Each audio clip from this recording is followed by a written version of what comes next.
Back again after 3 weeks instead of two. My girlfriend was sick, so that threw my schedule off. I did not get sick, but clients at work are asking me if I'm sick anyways because my voice sounds kind of different. So people are noticing, they just don't know what to make of it. Thought I'd try somewhere different this time since the lighting is crap in my man cave. It's brighter here, but I'm not sure it's better. I can see myself on the screen with the stark contrast. I'll figure it out sooner or later. Wanted to try and make a slightly less serious video this time because she's been sick and we've been devoured by the wedding planning. I haven't really worked out a good song for this week. So I thought instead, for a change, I would go ahead and sing one of the head voice songs that I used to sing, just so that I can have a recording of what it sounds like now, which is not good. As a caveat beforehand, I will not sing the entire song because that would be torture.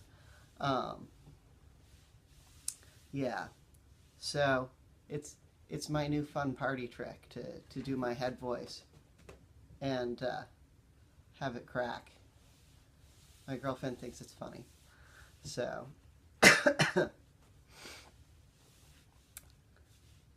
trust me when I say that I used to be able to sing this well. It actually used to be perfect for where my voice, where my range was. I used to be really well suited to this. Not anymore. This is from a musical called City of Angels. Not the Nick Cage movie. Not that there's anything wrong with that, but it's like a film noir detective-y stage musical. So I will try my best. It might not be as terrible as I expect, but it doesn't sound like it used to.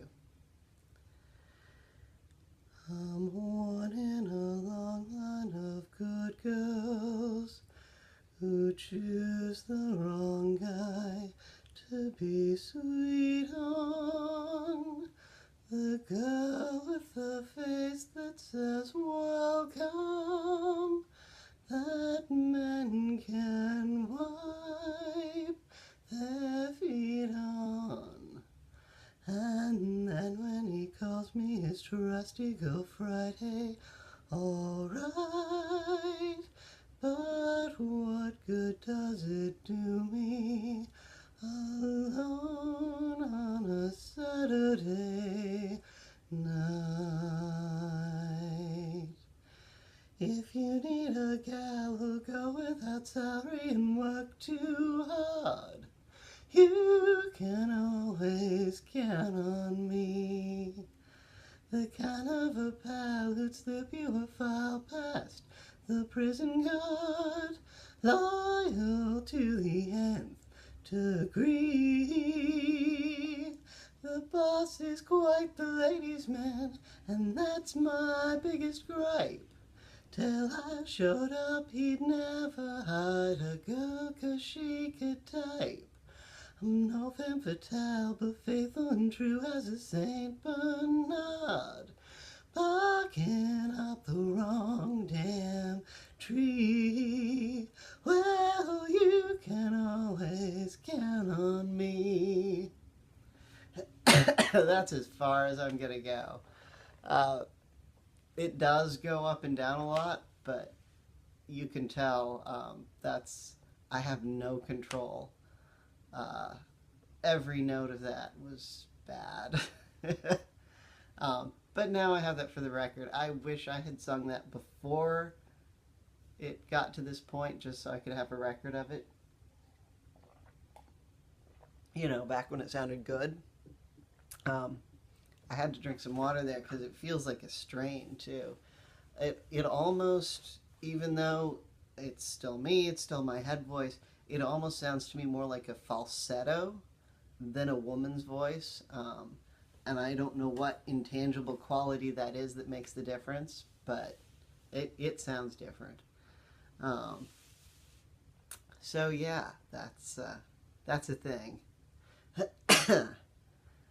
um, in in life in general, I'm having a lot of free floating anxiety lately. I think some of that is related to the fact that my name change order is in and I haven't got the paperwork back yet, which they said 4 to 6 weeks. So I'm at like 3 weeks, I think.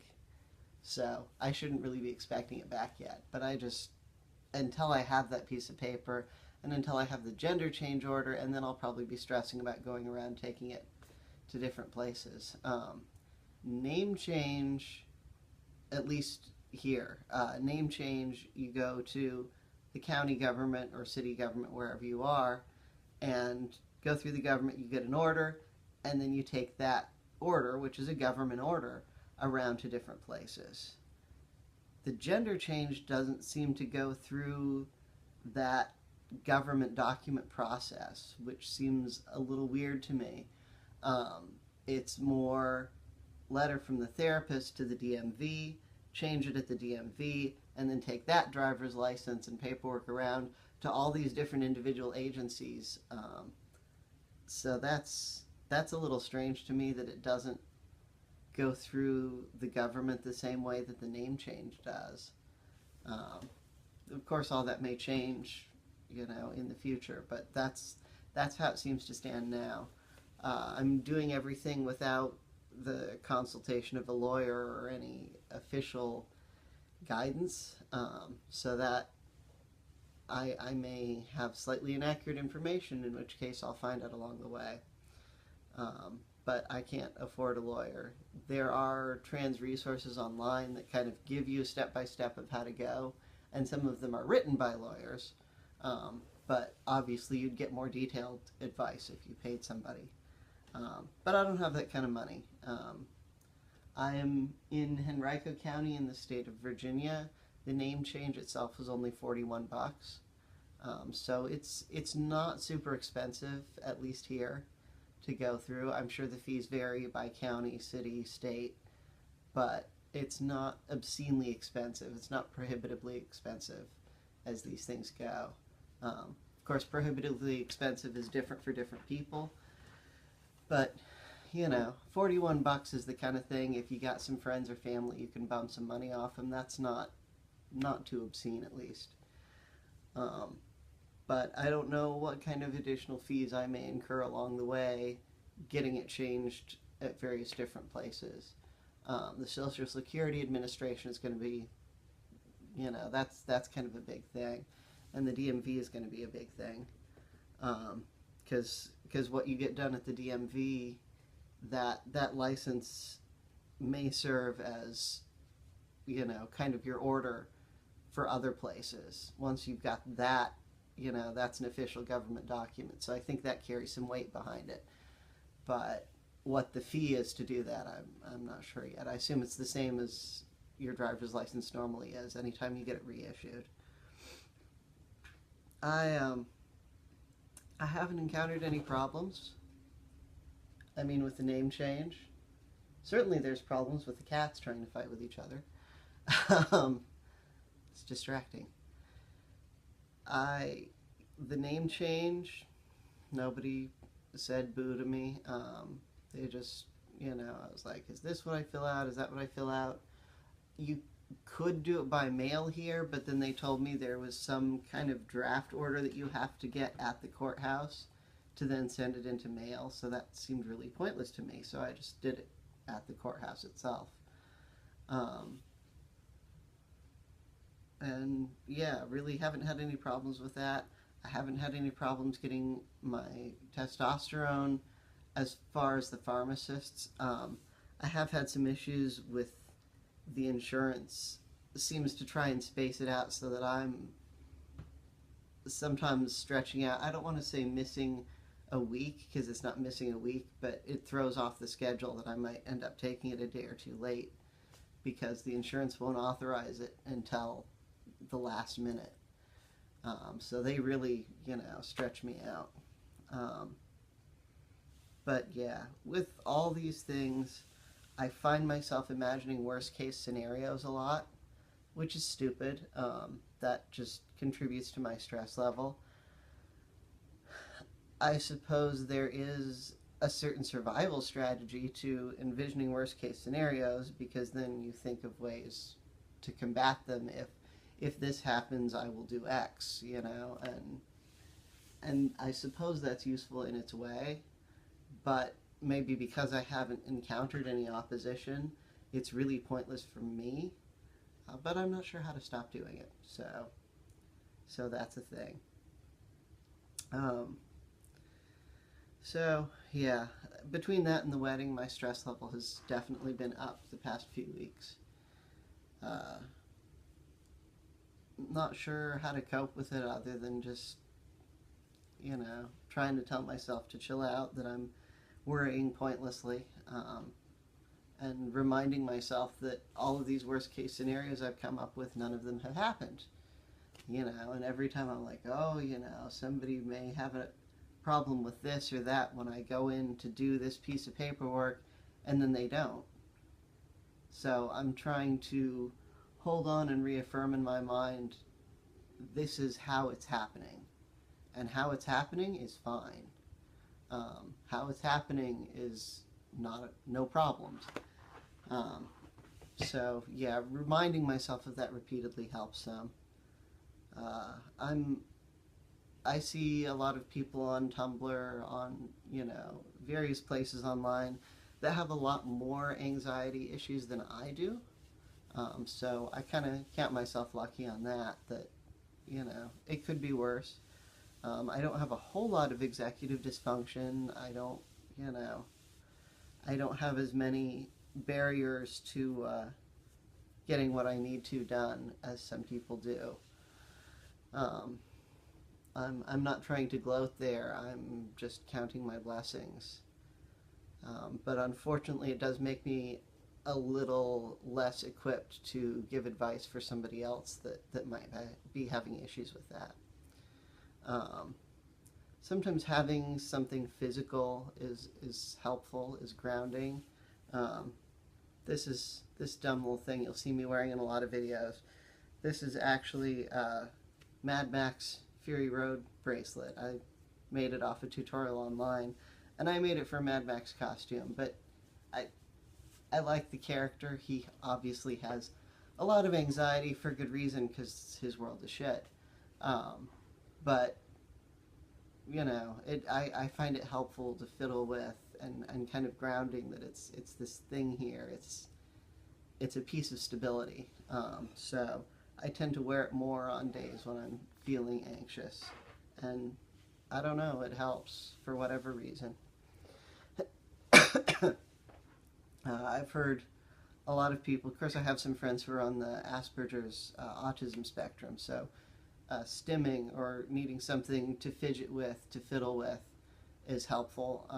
But I don't think that's just an Asperger's thing. I think a lot of people with anxiety, that's helpful sometimes. I was diagnosed with ADD when I was a kid, and I'm sure that shows in these videos. I'm always fidgeting, I'm always, you know, some part of my body is moving. At least I'm not sitting on the stability ball today, so I'm not rocking back and forth. But yeah, I have my own tics. I'm not exactly neurotypical. I guess nobody trans technically is, but I do see a lot of anxiety and other issues seem to be concurrent with being transgender, and I don't know if that's a cause and effect kind of thing, because in our current culture, being trans is a stressful thing culturally, or if there's some kind of correlation there, that, you know, your brain is wired a little bit differently. I'm not a neuroscientist, so I can't answer that question, and I'm not sure the neuroscientists have answered that questions, but it's food for thought. So yeah, these videos tend to be really rambly, plus I say a lot. I think that's all I'm going to ramble about for today, but I will leave you with another song that's a little less painful to listen to, but didn't really rehearse it. Just this is one of my, I have a list of songs for future videos, and this is one of my standbys for a day when I don't really have something prepared. And I am not sure who wrote the song, but I learned it from Rolf the dog from the Muppets. So it would sound better with piano, but I don't have a piano, so.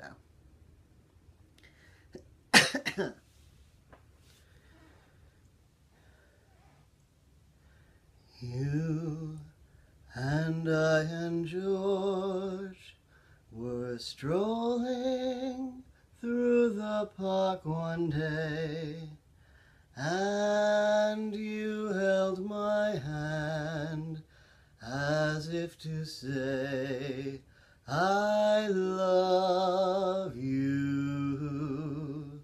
We came to a brook, and George fell in and drowned himself and floated out to sea, leaving you alone